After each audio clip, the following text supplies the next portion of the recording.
When my daughter was 7 years old, we were invited to a play about Sacagawea.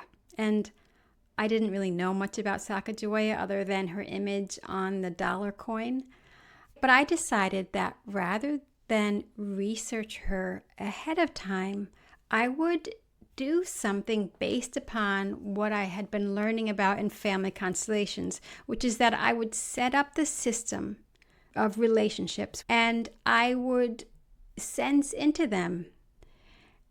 This is the story of what happened when I did that little experiment.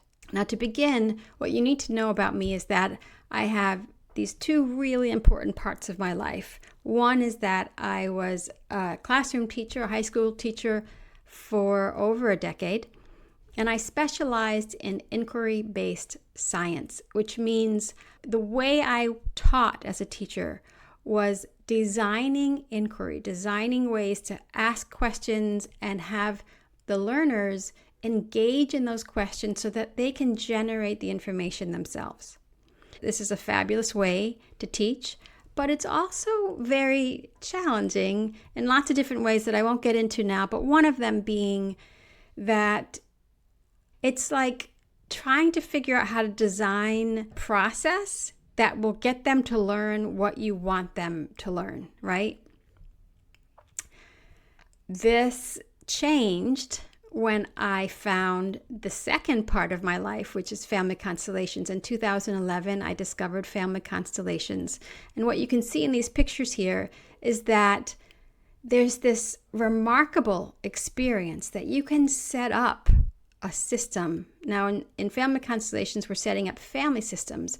But my question was, as an educator, can I set up any system about any question that I'm interested in, including history questions?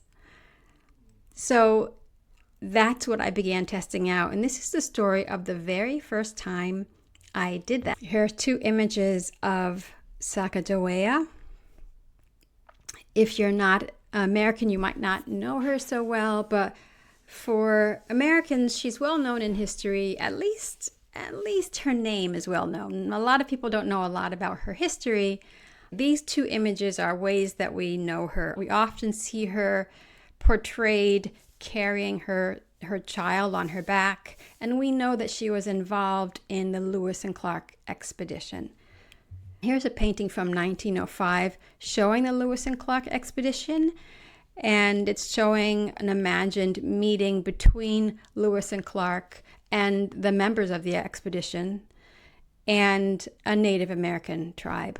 We know a lot about the Lewis and Clark expedition because they all kept journals. They kept and maintained those journals, and so there's a lot of primary source information about the expedition.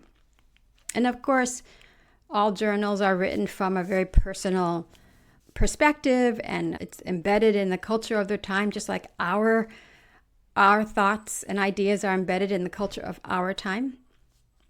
So of course we keep that in mind as we're learning history, but the Lewis and Clark expedition is particularly rich for studying because you have all this access to primary source information. So Lewis and Clark expedition, it happened over about a 2-year period, so it's quite long. And they left St. Louis, and their job was to head west. Thomas Jefferson had commissioned them to explore this whole largely unexplored, at least to the colonial European descended Americans. In particular, Thomas Jefferson was interested in water routes. So they wanted to know, was there a big river that they could float on a canoe and get right to the Pacific Ocean? Now, it turned out that was not the case. There's no one big river. That was one of the big challenges, actually. There were certainly waterways that they have used, as we see portrayed in this painting. You'll see here, again, the three figures that often show up in any exploration of the Lewis and Clark expedition: Meriwether Lewis, William Clark, and Sacagawea. So where did Sacagawea come from? Well, Lewis and Clark, they were looking for a translator. And so they went to a local tribe in the St. Louis area, and they found this Frenchman who was able to speak some of the indigenous languages as well as French. And I think there was somebody on the expedition who spoke French and English. So they were able to get translation to happen that way. And Charbonneau brought his wife, Sacagawea, and their young son. And it turns out Sacagawea ended up being far more valuable to the expedition than her husband, Charbonneau. So, as I said, I was going to figure out with my daughter if we could do what I was learning to do in a family constellation. Could I set up this system and receive a sense of the information, a sense of the relationships between these three that would help us learn more about Sacagawea? What you see here is a representation of what I did. I basically put 3 pieces of paper on the ground. One that I had written, Sacagawea. The other I wrote Meriwether Lewis. And the third one I wrote William Clark. And I just put them on the ground. And both of us took turns standing on the pieces of paper and just noticing what it felt like in our bodies. And now my daughter was 7 years old, and I'll talk about in other videos how to work with children at different developmental stages. One of the things I learned is that a child at that age can't really talk about what they're sensing in the same way that you and I can. The main reason for that is because when she steps on these pieces of paper and she feels a feeling, she cannot, when you're 7 years old, you can't separate that the feeling belongs to the thing you're representing on the paper. That just is a feeling that the child is having. As an adult, I can say, okay, I'm going to stand here and represent Sacagawea, and I'm going to assume that the feelings I have, the sensations I have, are going to be relevant to this person. So that's what I did. I stood on these 3 pieces of paper, and when I stood with Sacagawea, I felt this heaviness in my heart. And I said to my daughter, this feels like grief. And that became the clue that we followed to begin our research into Sacagawea. We decided to look at how would grief factor into her story. Now, if you are a history teacher or a humanities teacher, or you are a parent who wants to help your child get a much more personal relationship to what you're studying, this is an excellent way to do it, because it's going to open up information that's going to go far beyond what you can receive just in the text. And if you do it the way I did it, where you do this kind of inquiry before you even read the text, you're going to have a new lens through which to read the text and gather clues to see, is there any evidence for the sensations that you are feeling in your body? And you also might get a sense that you should like and subscribe to these videos, because you're going to get a lot more information and teachings about exactly how to tap into your intuition for academic inquiry. Okay, so why would Sacagawea feel grief? The part of her life that launched her story and made her known to us and made her ultimately part of this expedition is that she was kidnapped away from her family tribe when she was very young, maybe 12 years old. And imagine the grief and loss of being removed from your tribe and from your family.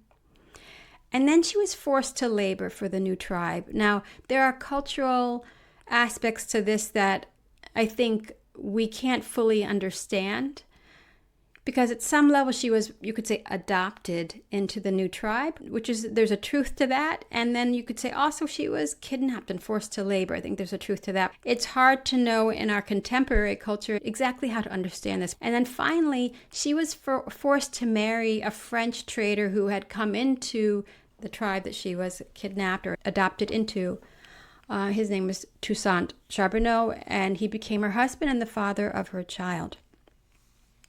This exploration involved me actually sensing, not with my mind, right? I wasn't trying to imagine anything. I wasn't trying to come up with any words. I was trying to perceive with my inner senses, with my emotions, my felt sense, my intuition, what did it feel like to embody her?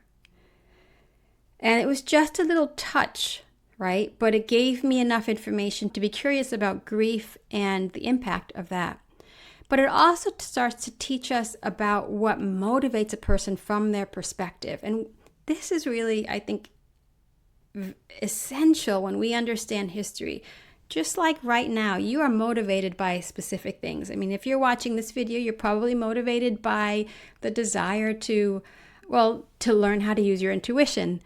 Maybe you're motivated by the desire to make sure your children have what they need if you're unschooling. And motivation is really important in understanding humans in general, and certainly including understanding our history. So what's motivating her from her perspective is this grief and the desire to resolve that grief, even if it's an unconscious desire. This is one of the most remarkable parts of the story, which is that early on in the beginning of the expedition, one of the first things that happens is that she is reunited with her family tribe. And the expedition is welcomed and hosted by her family tribe. There's a big celebration. They are there for several days. And so you can imagine how this core grief and motivation is suddenly resolved for her by participating and having the surprise and magic of this happen in her life. The second thing that's happening here that's motivating her from her perspective is that she has a desire to experience freedom, whereas up until now her life has been controlled by all these other conditions. And one of the ways this gets expressed has to do with her desire to see the ocean. Because in the expedition, she gets all the way west and they're about to leave her someplace. They're like, okay, thanks, we'll pick you up. They were going to leave her with a tribe that they had visited, go to the ocean, and then come back and pick her up and bring her back east. She was not having it. There's no way she was going to come all this distance and not get to see the ocean, because where she was living in St. Louis area, she wasn't going to see the ocean. So she had the opportunity now to explore and experience this whole other part of the country and to greet that ocean. And finally, the other thing that happened as a result of this is that when her son got older, William Clark was able to support his education. And in fact, he became an adventurer, an explorer, a trapper as well. So he carried on this tradition of exploration. There's a lot that gets said about Sacagawea and how important she was or wasn't to the expedition. But when we feel from inside of her own motivations, one of the things we see are these kinds of things, that it's very human, right? The resolution of grief, the desire to have certain experiences and just experience freedom. I just want to emphasize here, I am not a Lewis and Clark scholar by any means. In fact, I basically knew nothing about them at all.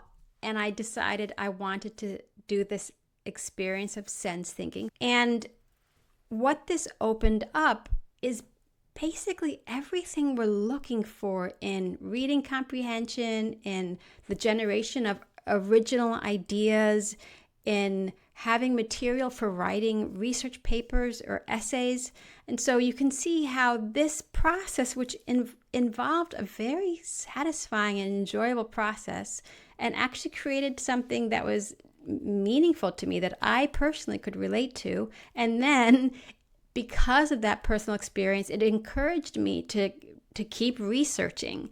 The reason I know so much about the Lewis and Clark expedition is because of this one experience of feeling the sense of grief when I tuned in to Sacagawea, and that it inspired me to read and learn as much as I can about her and about the whole Lewis and Clark expedition. If you are interested in learning more about how to access the motivations behind people in history, or characters in a fiction book, or characters in a movie, or even people in your own life, I'm going to teach you the empathy triangle in the next video.